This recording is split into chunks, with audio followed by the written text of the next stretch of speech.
Let's dig a little deeper into some big domestic issues the administration is facing tonight. Efforts to champion their economic successes amid record inflation and gas prices and growing evidence that Hunter Biden might be in some real trouble.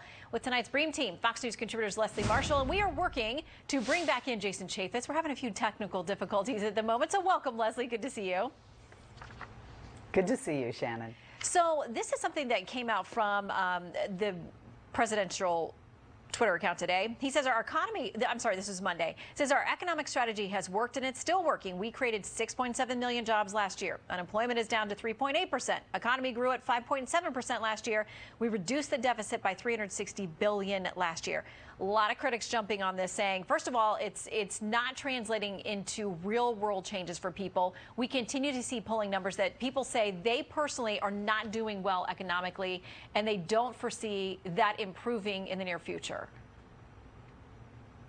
Well, there are feelings, which certainly voters make decisions based on, but then there are facts, whether you look at Forbes or other financial and economic experts out there who say not only is the forecast for 2022 strong economically, but also going into 2023. And COVID actually is a big reason for that. We have more people vaccinated, we have more people purchasing, and then in addition to that, we have more, because of less lockdowns, we have more things that are going to open, and we're going to have more people that go back into the workforce. Certainly the unemployment that people were getting is in our rearview mirror. And even though there will be inflation, that is, they say, not going to, the experts say, not going to affect some of this growth. Now, will that change after 2023? That is a possibility. But the next 2 years, they say, are looking strong, adding to the things that you just mentioned, that the White House mentioned. Right now, gas is actually dropped over 6 cents a gallon in most places. Here in California, where we pay more than I think any other state in the country, we've seen drops, and hopefully those drops will continue going forward. But that's what the economic experts are forecasting. Yeah, and you make mention of inflation. Listen, it's at a 40-year high. It is outpacing wage increases and every other good positive economic indicator for most families out there. And the reality is, we were told it was going to be transitory. We were told it was going to go away quickly. Now it's morphed into, in some way, it's a good thing for the economy. I mean, for most people, that just does not ring true. And I suspect if Jason was with us, that's exactly what he'd say. Well, of course he would. I said I could play his role tonight, right? Say what he was going to say.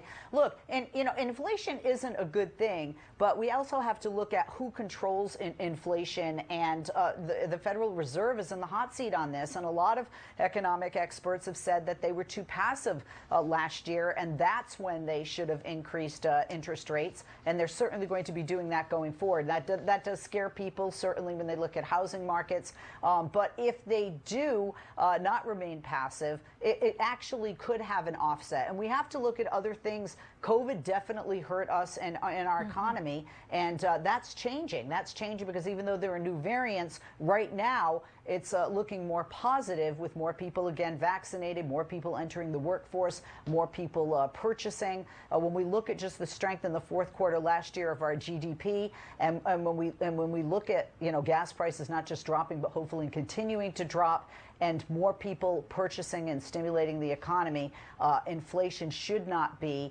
as scary and dangerous, especially if the Feds increase those, lift those, and increase those. Let's hope so. I quickly want to touch on the Hunter Biden situation, because the New York Times has come forward, not a right-wing nut job situation, coming out to say, hey, yeah, it was right. These allegations were real. This is a real thing.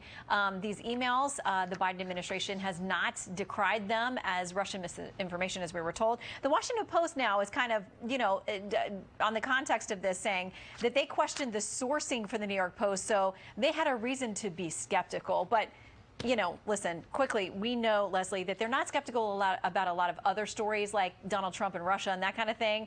But they just couldn't, take any steps on Hunter. If you could give us a quick comment on that.